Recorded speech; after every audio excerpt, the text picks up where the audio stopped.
Welcome to another Kids at Home conversation brought to you by Kids at Heart International. And today we'll be focusing on how God can use the spiritual practice of journaling to transform us and the children that we care for. So today's conversation, we're calling it Keep a Record of God's Love. That's our child-friendly name for journaling. Now, I'm Gordon West. I'm Melissa McDonald. And we are delighted to welcome our guest and friend, Steve Macchia, to join us in this conversation. Welcome, Steve. Thank you, Gordon and Melissa. It's great to be with you. Steve is the founder and president of a great organization, Leadership Transformations, and he also is a professor at Gordon Conwell Theological Seminary, where he serves as the mentor for the spiritual formation for ministry leaders cohort of the Doctor of Ministry program. And Steve, you also have a dubious distinction of being my advisor for my doctoral thesis at another seminary, which you probably didn't realize would be like a life sentence assignment, did you? So, Steve, didn't know what I signed up for, Gordon. Yeah, you didn't know. Yeah, you didn't know just how much work that would be. So, Steve, welcome and thank you for coming to share with us and mentor us today. Oh, thank you. Glad that you're here. So let me start out with a question for all of us. Lots of life stories have been written. There's a ton of them out there. What about, for you guys, what is one that sticks out to you? Maybe it's your favorite or one that just has really impacted you. What do you think, Steve? Well, there are many, obviously. I'm thinking of the modern stories of people like Billy Graham. And for me up here in the Northeast, A.J. Gordon, who was a pastor in the city of Boston, and his story has multiplied through the impact of Gordon College and Gordon Conwell Theological Seminary. So a faithful steward of God's word, pastoring and preaching, and his legacy lives on. I love that. Great. Mine would be Johnny Erickson Tada's writings. And I don't feel so lofty because although she's a lofty lady now, what I love about it is where she started out, and I can relate to a life that changed because of God's grace and her seeing that and cooperating with it.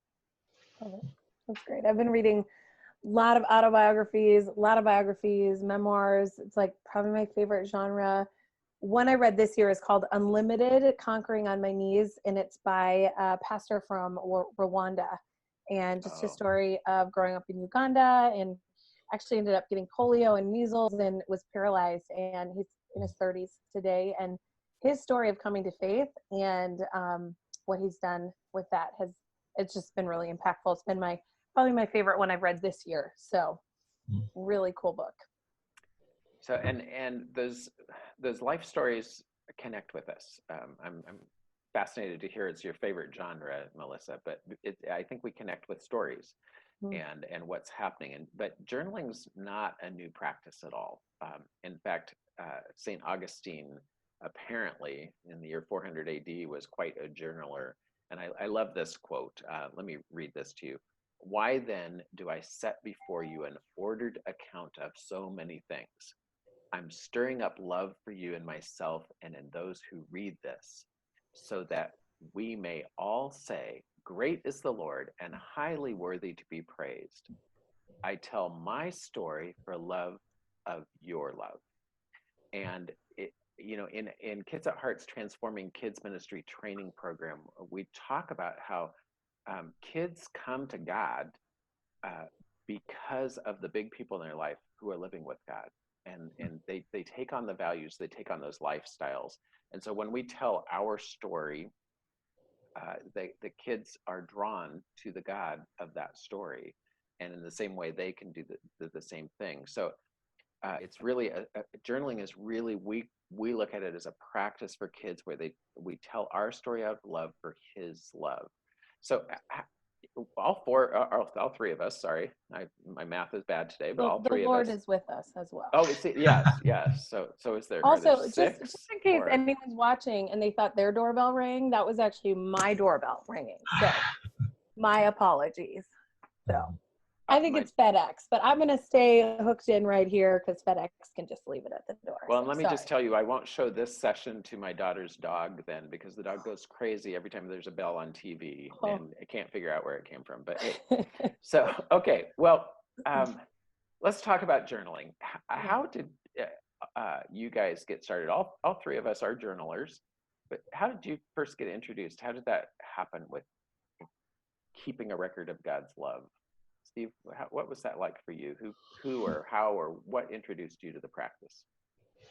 I mean, it was probably early teenage years for me when I first started to sort of begin the process. And it was as I became a Christian and my mentor encouraged me to notice God. And it was journaling more in the noticing realm of what I was reading from the scriptures, what I was experiencing among relationships. It wasn't a Dear Diary ABC 1, 2, 3 about my day. It was more in the realm of noticing. At least that's my earliest recollection. It's Noticing. hard to go back. It's probably been 45 years ago when it first began. So shows you I'm probably the oldest one in the group. So I apologize for looking back so far, but I think that's my earliest recollection. And tell us those things you were noticing again. Relationships and things I was reading in the Bible, that I was learning, because I grew up in a nominally Christian home, but when I came to faith, the Bible, for example, just came alive for me.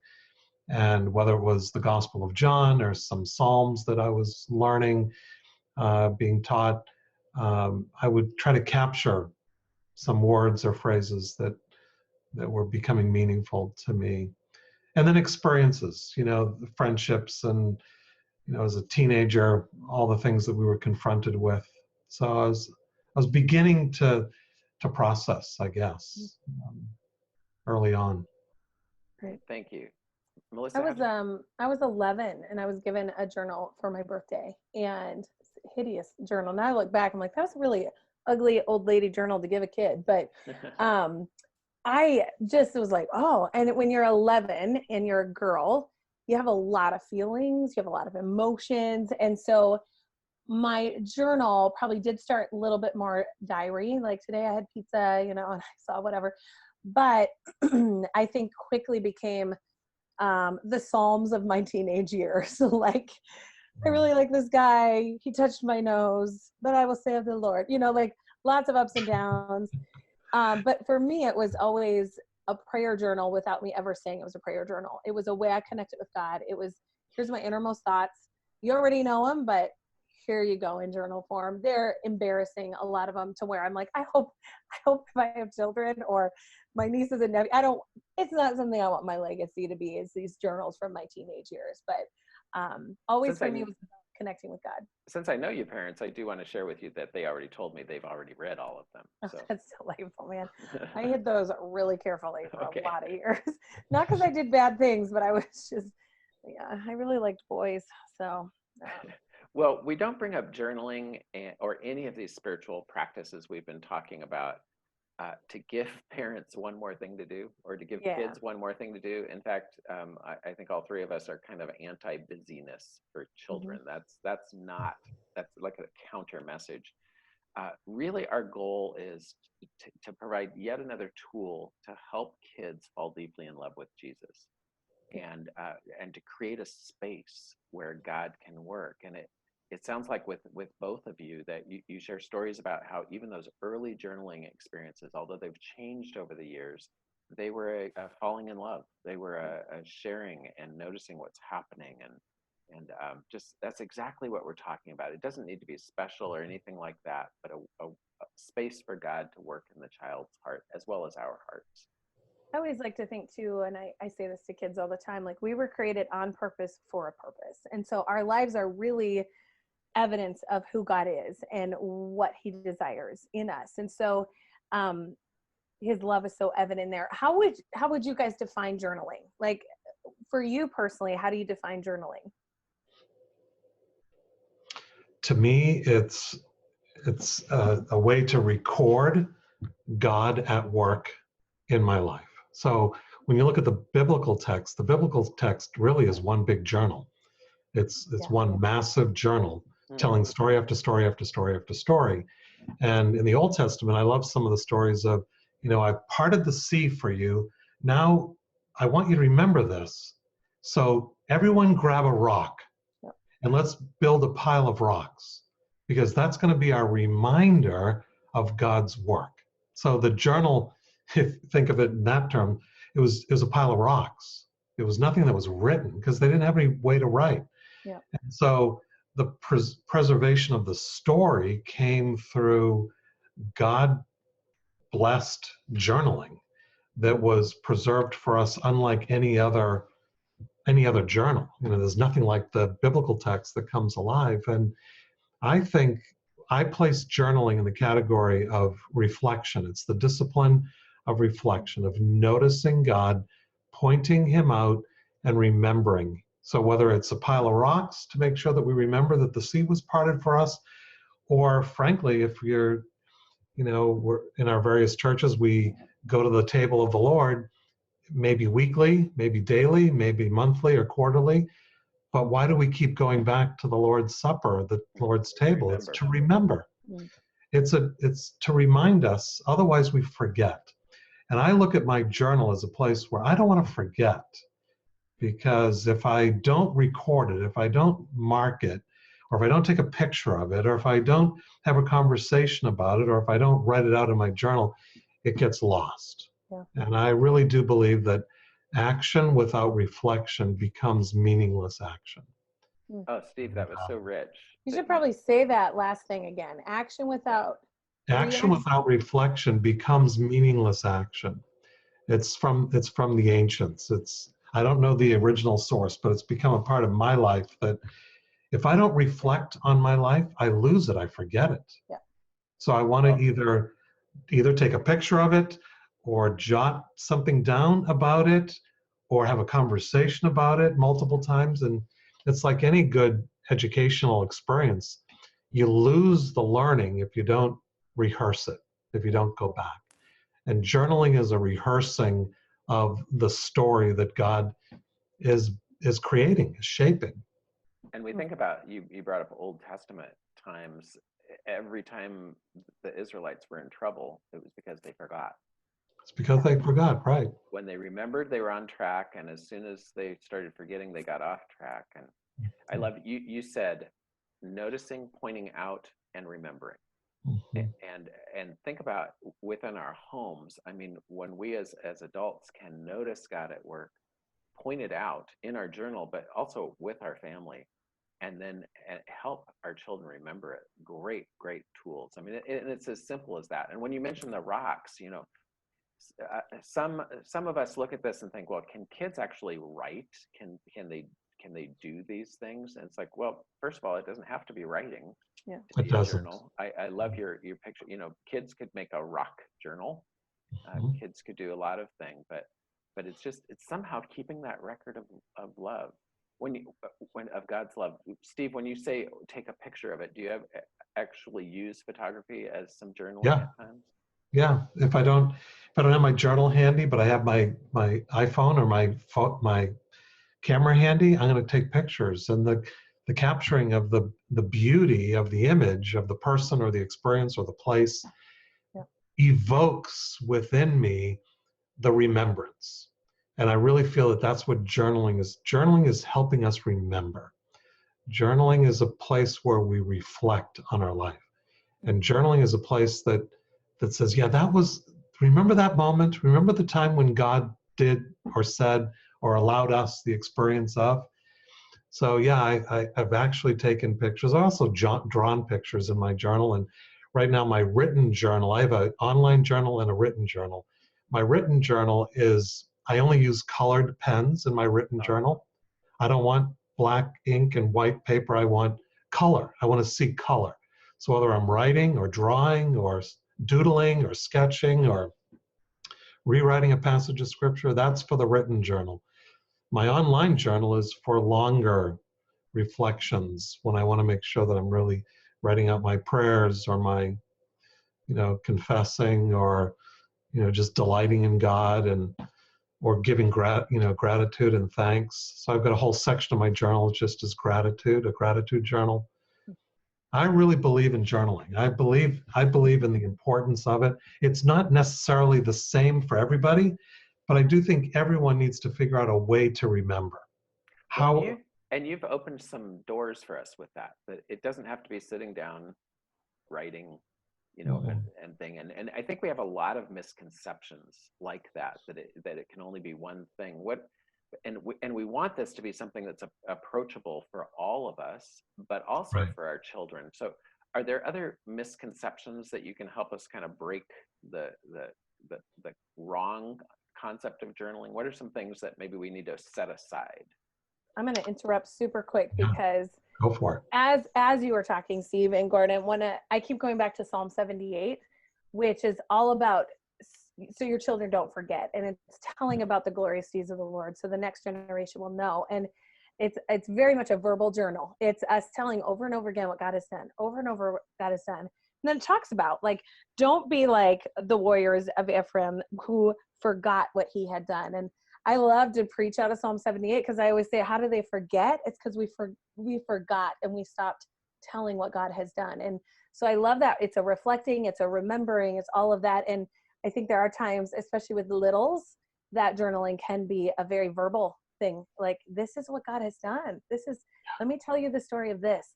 You tell me the story of this. So I just wanted to say that because I feel like Psalm 78 is really great, especially the first 11 or 12 verses for what we're talking about right now, which it is, I see further in our notes, but I was like, oh, I want to bring it up right now. And Melissa, I'll let Steve keep thinking about my question as I interrupt my own question here, because as you're bringing that up, and Steve's idea about pictures, wouldn't it be great if as families we considered the family photo album a journal, and focused on those pictures that were God's story, rather than just, oh, we had fun at Yosemite. What specifically did God do while we were there, and then capture that image where that would be so meaningful at the point for throughout their lives, but after their parents are gone, to have that story that reminds them of God's faithfulness from the very young years through all of that family life. So there are lots of things that we could do like that. So I love, so we're talking about remembering, we're talking about somehow recording, we're talking about sharing the story, not just us remembering, but reminding and telling others. But what are some other things that maybe need to go away to make this easier, Steve, or things that might lead us down the wrong path? Well, I want to say Sabbathlessness gets us into trouble. And the reason why I say that is when you look at the Ten Commandments, and the second rendering of it is when you look at the commandment about Sabbath rest, it's because God says, I want you to remember that you were once in bondage. You were once in slavery, but now you are free. So we are free to live Sabbath-like in our weekly experience. And it's in those times that we're recalling God's work. So just like, God first rested on the heels of Sabbath, on the heels of creation. So 6 days he worked, and the seventh day he rested. Why did he rest? Was he tired? No, he rested because he chose to rest, and then he invited us into rest. And so I think we forget because every day is kind of blended into the same. So there's no set apart time for us to say, let's look back, let's notice, let's take a little bit of time today and notice where God was this past week. That's Sabbath. So I think a problem today is that we don't have Sabbath. We don't rest, and we don't rest as a family. And when we don't rest as a family, we don't sit around and remember together the faithfulness and the creativity and the gifts that God has given to us. So I see journaling or reflection in the context of Sabbath, routine reminders to, oh, let's pause. Oh, let's notice. And you notice that all throughout creation, God says, that's good. Ooh, that's good. Ooh, that every day he said, ooh, that's good. He noticed his work. And I think we need to We need to get into the rhythm of noticing. Oh, I love that picture of it. Yeah. And you're actually making it seem quite easy. And I think we make journaling misconstrue it as something that's very difficult. And then we think we can't do it, and certainly our kids couldn't. I think sometimes we think of journaling as just writing. And I know I, for one, I used to have beautiful handwriting. My Me too. yeah, my own daughter. I sent a note to my daughter. She's a Campus Crusade leader in Tucson, and she took a picture of my note and asked me what the third word on the second line was, because she had worked at it and just couldn't make it out. But you know what? God doesn't care if my journal is messy, does he? I love No. your idea, because I also love colors. I've got a bunch of gel pens I'm going to pull out and put my journal. That would be very meaningful to me. I love that. And pick one for the day. But Yeah. And I have Yeah. to say, I think that's lovely that you guys want to do that. I could not possibly. Like, that to me is a little too creative. So, Oh, come on, Melissa. I'm like, oh, I'm overwhelmed. I can't even find a pen half the time. So I just like whatever I can find. But what were you going to say, Gordon? I was just going to say, and you've helped us with another misconception, is that journaling one size fits all. No, it doesn't. It can be quite creative. Once it becomes a rule or a mandated thing, it's no longer a spiritual practice, is it? Well, things like saying it has to be done every day, things like saying it has to follow a certain, like I hear what Steve and you are saying, I'm like, oh my goodness, I look up to you, man. I respect you. And if I were to try to fit into that, I also know like that probably wouldn't work very well for me. So that's okay. With kids, I don't know if I was going through this bucket. I have this bucket of blessings over here, but a lot of it is kids' notes that they've written to God and I've kept through the years. And so much of it is just little pictures that they've drawn along the way. A broken heart. We're praying for Gunner. That's a picture of Gunner. Probably needs prayer if he looks like that. Yeah. Here's a smiley face. But I look at this and I think this is journaling as well. And so I think if we go too close to trying to, fit people or kids into a mold, it doesn't work well. Exactly. I think that reminder too, that journals are meant to be reread. I certainly have had journals throughout my life. There's seasons where I'm like, I'm not ready to reread that part. Like that was a particularly tough time or sad time. But one of the questions I have is, how might we see the faith in children be strengthened when they see the value of their story? So when they see that God is in their story, how does that strengthen their faith? Enormously, right? If we can't see God in our story, then what is God all about? Yeah. He's not changing our lives and is in the middle of our story, then we're missing out completely. And I think the other danger with journaling is that we say it's the only way for us to reflect. It isn't. There are many ways for us to practice the discipline of reflection, but journaling is a way. It doesn't have to be daily. It doesn't even have to be weekly. But I would say as regularly, if you're going to embrace it as a practice, do it as often as you can. Yeah. But make sure it's liberating and life-giving and not something that's a drudgery or feeling like, oh gosh, I have to do this. Yeah. What I don't like is hearing people that are spiritual fathers and mothers in the church that speak against journaling. That's what I don't like. So I'm an advocate for, but I don't think it's a requirement for all. Yeah. It's something that you have to feel invited into. And it may be just, single sheets of paper that you've been on 3 retreats in the past 5 years, and that's your journal, but at least you've tried to record a little bit of your experience and you've given it a shot. But I do think there are verbal processors that create verbal stories and can remember all the details of stories, and then their journal is more verbal. It's more storyline. I admire that. I can't do that. I can't remember. I have to write things down. But I have very dear friends that are just great storytellers and they've got great memories and they can recount the details, and so it doesn't have to necessarily even be written. Yeah. So I do have a wide swath of what I think reflective practices can look like. And I would never want a person to feel like they have to do it my way. Sure. That's like the worst. Well, That's and that's bondage. I Yeah. think this discipline, this spiritual practice, like any other, is one where we as adults need to really embrace the fact that God and the child can do it together without us. So when we talk about strengthening the faith of children, your question, Melissa, I think it's so important for children to be helped to recognize that God is right there in their story, and he is real, and he is real for them, and confidence that that will carry on. That's the difference between finding out about God and connecting with God. And becoming, I was on a call right before we started recording this, and I'm training leaders. We're doing a boot camp basically on empowering kids to encounter God.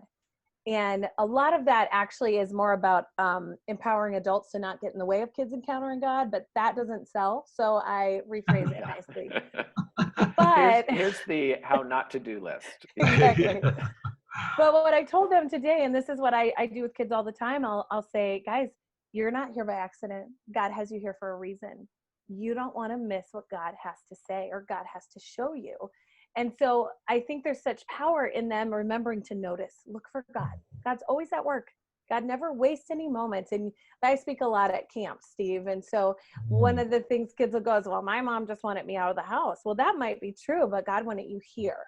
So God's not going to waste this time. Make sure you don't waste it. And I do think it's so important for us to continue to help kids get into that rhythm of noticing that God's at work, noticing that God's around them. And one thing I let kids do all the time, because I become a celebrity at camp. I'm very popular in a group of about 100 children, and so it's big things. But they often want to take a picture, a selfie, and I will do it because, much like you were saying earlier, Gordon, and that you were saying, Steve, too, is that's like it's a stone of remembrance. Yes. And they look back and go, they might even go, I don't remember her name, but I remember what God did there. And I feel like that's so important for kids to be able to look back and notice God and remember moving forward as well. But that's really good. But Melissa, what you didn't say, you told us in the story, but you didn't point out what they're believing is this wonderful woman believes God is active in their life. And so when you are helping them remember, but you're doing it because you are recognizing it and you are pointing it out to them. And for a child to have an adult they love say, God is in love with you and active and has a purpose for you. It's like, really? Well, okay. We'll just go with that. Yeah. That's incredible. Yeah. I started journaling more seriously when I was dealing with some very emotional things, and for me it was a huge time to just put thoughts down on paper, and I found it to be incredibly helpful. It just unfolded. But then I went back and I started getting more serious about it with children and working with children, and realized, boy, they have lots of emotions and they don't have good ways to put them down or to express them. But one of the things I love doing with kids is doodle prayer, which is like what you're saying, Steve, about a drawing kind of journal. And to have kids, we think kids would never put up with this, but to put music on and have kids start doodling on a piece of paper and just give them the start of it of just, you're just gonna, sometimes I'll say, let's just start with this question. God, what would you have me do about this lesson? Or what are you wanting? And sometimes it's just, let's just sit and ask God to speak, and that we'll just listen and then start doodling. And to have kids get so engrossed with that and so engaged and to know, that they are doing something very, very serious with God during that time. It's just amazing to see kids do that. Yeah. My wife was a preschool teacher, and she taught 3 and 4-year-olds. And one time she decided that they were on this Christian preschool, so they were talking about God, the good shepherd. So she gave each of these 3 and 4-year-olds a piece of paper and some, painting opportunity for for them in front of them. So a piece of paper and uh, paintbrush and the like. And then she put on the Fernando Ortega song, "I Am the Good Shepherd." And she said, "I just want you to think about God being, a caregiver of you. When you listen to this, just paint what you feel." And she said, for those 4 minutes, those 3 and 4-year-olds did not say a thing except they painted.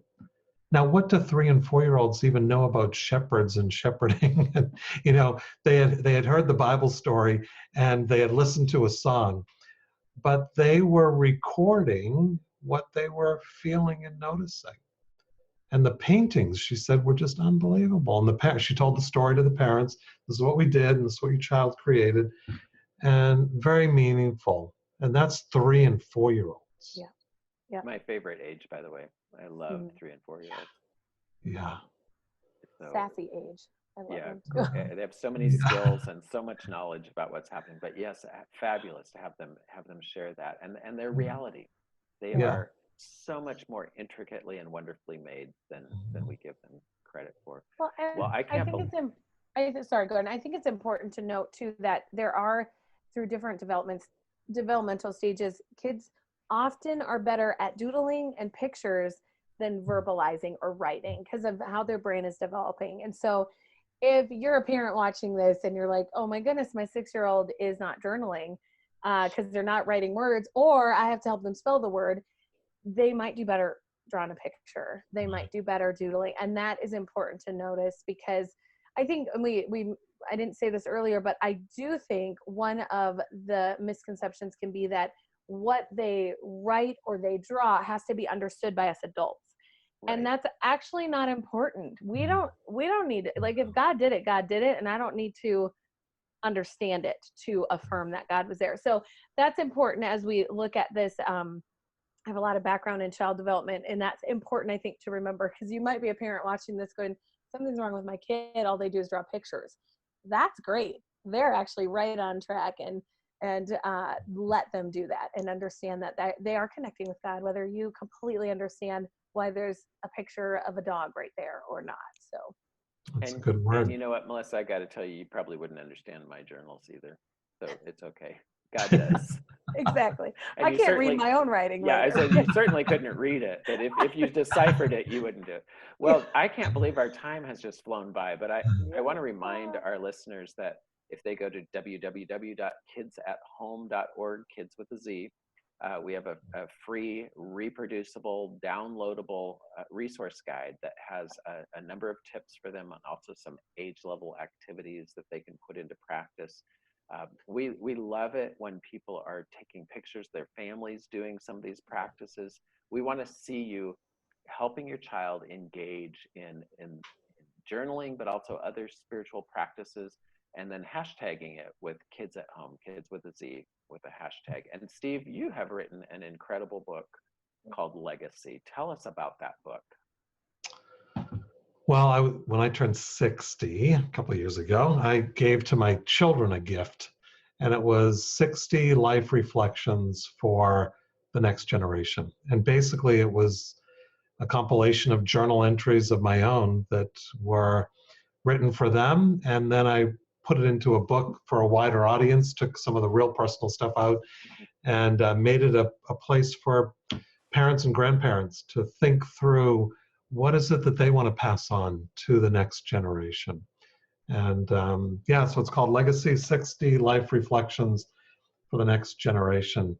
It was a fun book to write because I was just writing for my kids.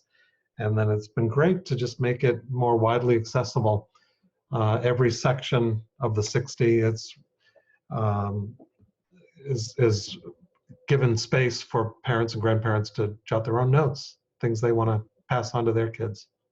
Great idea. And every chapter has a great idea of the kinds of things that can go into journaling to give us more of those. So Steve, would you be good enough to close our time? I wish we had like 2 more hours, but our time's up. So would you pray for us? And be happy to. That would be fabulous. Lord, I thank you for this time. Thank you for this amazing ministry and the encouragement of this team to help parents and grandparents and church leaders and ministry leaders that are working with children to just be encouraged in the importance of their work and the priority that you have for children and how childlike we are all to be if we're to enter the kingdom of heaven and know you more intimately. So I just pray that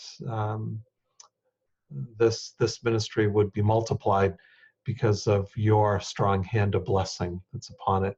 And for all those who are listening and watching this particular episode, I just pray that every parent, every leader, every teacher that's listening in would think creatively about how to help kids remember and recall and notice and point out God and God at work.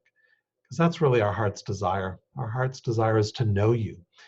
And we want to know you because we've seen you and heard you and felt your presence. And we just pray that that will happen countless times in each of our lives and in the ministry settings that you've called us to.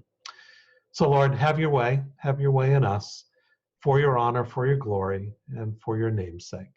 Loving Father, gracious Savior, empowering Spirit.